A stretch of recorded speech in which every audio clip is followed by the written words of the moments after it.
Hello, my name is Brooke and welcome to my booktube. I already said my name.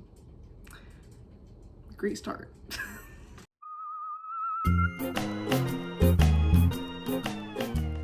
So I recently went to the Books and Brews event here in Orlando to celebrate Banned Books Week. It was at the end of the month. There were a lot of different vendors and authors there. You were able to buy from them, have them sign from them, which is very exciting. Just celebrating local authors and giving them a place to share their stories. I did end up picking up 3 books while I was there, so I wanted to kind of go over those. Since it was for Banned Books Week and I had pre-registered, I was able to pick up a banned book from the little like turning bookshelf, like the little spinning bookshelf they had. And they did it where it was a blind date with the book and it said dystopian fiction. I was like, this sounds very interesting. And I was getting stressed out for no reason at all. I felt like I needed to rush and pick up a book because I'd already like spun that thing around like 4 times. Nobody was really even waiting behind me. I just felt stressed out for no reason. And so I hurried and picked one up. It said, this book has been adapted twice for the big screen. I was like, oh, it has to be good. This is perfect. Then like, then I can watch the movie. Like, this is perfect. I should have read more. All animals are equal, but some animals are more equal than others. My immediate thought was, did I just pick up Animal Farm? And so at the top it said published in 1945. So I Googled immediately, when was Animal Farm published? 45. Now, first off, I am just so thankful that they held this event, brought so many bookish people together, and introduced so many like new authors to me. But the book was free, so I shouldn't be mad. I don't know where it's at. It's somewhere hiding. I'll get it. Do you like my sweatpants? It's free, so I'm not mad overall. Very thankful for this event. But I just think it is so ironic that I got this one, because I was even talking to my roommate not crazy long ago, talking about, oh, we read like Lord of the Flies and Animal Farm in school, and I was like, there was one of the two that I like really didn't like I hated it. Like, it was just like ugh to read, and it was this one. So there's a lot of irony in the fact that I got this one. You know what, I'm gonna give it another chance because I read it in, I don't like, honestly, maybe even middle school. Like, I just feel like I read this forever ago, and as a child, like, this talks about deeper things about society and everything, and I just don't think as a child I really like could understand that or necessarily even cared as a kid. Like, I just wanted to read fun books that were like probably more fantasy based, or, but you know, I was trying to read Goosebumps. So and anytime you're assigned something to read, I think automatically you're turned off from it. I was giving it another shot. I think I got about maybe page 12 or so, and it was actually interesting. Some people might be turned off of the idea of like these animals like having real personalities and being like, I almost said alive. They're animals, they're alive, but you know what I mean? Like being like more human, if that makes sense, or acting the way animals don't. And it just kind of reminds me of like when you read Mouse in school, where they were using animals to get a bigger point across, or if anyone like watches anime, Beastars, similar thing there. Like, you're using animals, you're personifying animals in order to get this deeper societal like issue across. And I love Mouse and Beastars are very different, but I love both of those. And so like the fact that this is like animals really isn't the issue for me. I just think I just read it as a child and wasn't interested. So I will give it another chance because I know it's a classic. So yeah, this was the first book that I got at the event, technically. I will take the time to kind of highlight some authors that I didn't get books from. I'll kind of like list them either here or like probably down in the description, so I can link everyone's socials or websites so that you can like easily find their books and anything about them. So I'll probably actually plop that down there, but then talk about like my experience overall. Like, whenever I first went in, the room was like completely full. Like, there was just tables everywhere, and some authors were sharing tables, like 2 or so to a table. They either had their books propped up with them to buy, or you could buy them at like, there were 2 bookstores there that had a table, which was White Rose and New Romantics. New Romantics does not actually have a storefront yet. They're saving up for one. I was so excited they were there to support them, just because I know they're very close to their goal, and I just hope either by like the end of the year or just so soon that they're able to open their bookstore, because they're supposed to be Orlando's like first strictly romance bookstore. There were a few authors that I knew like going into that I really would like to check out their table, or I knew that I wanted to buy their book. One of the authors I was really interested in their fantasy book is here. It was just really nice to see all the authors so excited for people to come in. Like, they were always very thankful for supporting and like coming to the event today. And like, I personally hadn't seen an event like this in town before. There might have been others and I just like simply missed them, or like wasn't as into the bookish community before. But yeah, everyone was super sweet, like just excited to give their own little version of the blurb of the story to kind of draw you in. And I did walk up to one of the romance tables and she's like, do you read romance? I'm like, I was like, not really. She's like, oh, well, you should. And like, her covers were really fun, and she like went over her books as well. And there was another who, they were duo authors, like friends, and one of them lives in Texas, so she was kind of like representing both of them, and their story seemed so interesting. They had the first book out and it was going to be like a 6-part series, so it was very exciting for them as well. A few authors were being like, had recently been picked up by publishers, or like they were getting like audio books of theirs, or they brought in books that were either released that day or being released in 2 weeks, but you could buy early at this event. Like, it was just like a lot of exciting things happening for these people. And one woman, she's like, this is my first book that I've ever written. It's just crazy to like have it in my head or just writing down for years and years, like now it's here. I'm like, I could have cried. Like, it was just the sweetest thing to see these people, like they obviously had such dreams of becoming authors, and like here they are at this event. Like, that's just, it's amazing, absolutely amazing. The first book I picked up was Hot Voodoo by Nicole M. McNamara. So for the blurb, 3 years ago, Casey Savoy's little sister was kidnapped from her room in broad daylight.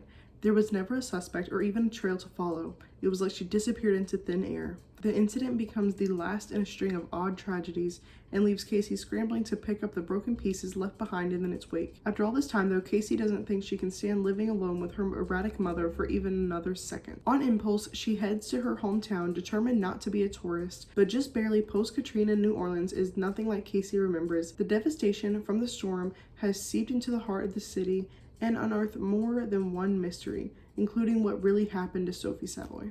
I'm really excited to get into this one. I am usually not the biggest romance reader. I need something like darker to happen, or it tied into like a thriller or horror in some way, and this is going to be perfect. It is a slow burn enemies to lovers with mystery and New Orleans factor, which is very exciting. So I'm really looking forward to diving into this. So just a heads up, I will be doing a fall TBR, but I will also have like these books included and the books for my September TBR. So some of it I might seem to kind of like fly over just because I don't want to be like as repetitive, but I know people don't watch every video, so I'll try to keep it a little quicker because I know that's going to be a long video. And so yeah, I did get this one signed as well. Brooke, make some bad choices and see what happens. Happy reading. And I'm also wanting to reach out to every author and kind of give them my feedback, make like little videos highlighting their books and giving my like honest opinions on them, just giving them the like highlight and platform that they deserve. So the next book is Hattie Vavaseur.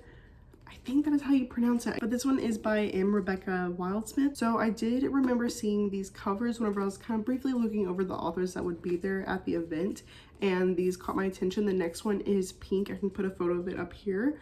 I did get like the second, oh, I have it. Okay, so the second book is pink cover, and so like that's the design on it, if that can come in.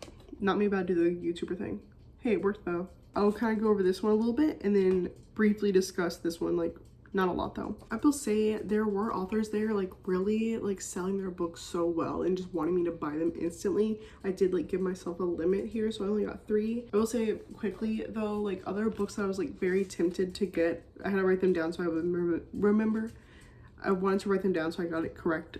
Sins of the Lines by Sharhonda Exantus. If I'm pronounced that wrong, I am so sorry. That one seemed very interesting to me, a really good like mystery. And then Shot in the Dark by Mary Dublin and Anne Kinley. That's the one where one of them were present, and that's like supernatural meets Ferngilly. So I was just so excited for like both of those authors as well. They're ones that I definitely want to like follow and keep up with, but I'm letting you know right now, she 100% sold me on this. I was already interested based off what I read. As I was reading the back of the book, like she was just giving me this like amazing journey of a story and how things progress, but obviously not spoiling anything. Like and you could just see how excited and passionate she was about her own book, and so like that just immediately sold me. So I'll read the blurb. Suffering from memory problems in her old age, Hattie Vavaseur is swept off to a mysterious mansion where she meets the enigmatic and volatile master of the house. With the assistance of a flamboyant medium, she also tries to discover the murderer of an American salesman. Yet throughout her adventures, Hattie's existence evolves into a simple purpose, uncovering the greatest mystery of her past. So this one is set in the 20s. That's why like you see a lot of like 20s accessories and style there. And the second one you can see a little bit within the bookmark. So this one is a mystery in the 1930s set in Egypt, which is so fun and unique. She had two bookmarks, one for the first book, one for the second. So since I got the first book, I got the second bookmark, and it has a cat. So of course, like look how cute. So I'm really excited to get into this one. I think it'll be like just different because I'm so used to books being set in either like present time or just more relatable, I would say, and a world that we're used to seeing. So the fact that this is set in the 20s, which obviously 100 years ago, and then the next one being in Egypt, like how fun. Like I just feel like even writing these, like I mean duh, you're going on your own adventure as an author, but I just think it's so fun when it's set in a different place or a different time era that you didn't grow up in, so you can kind of explore and experience new things that way. Like just been like researching. When with this one being signed, she put book. My name's Brooke, not Book.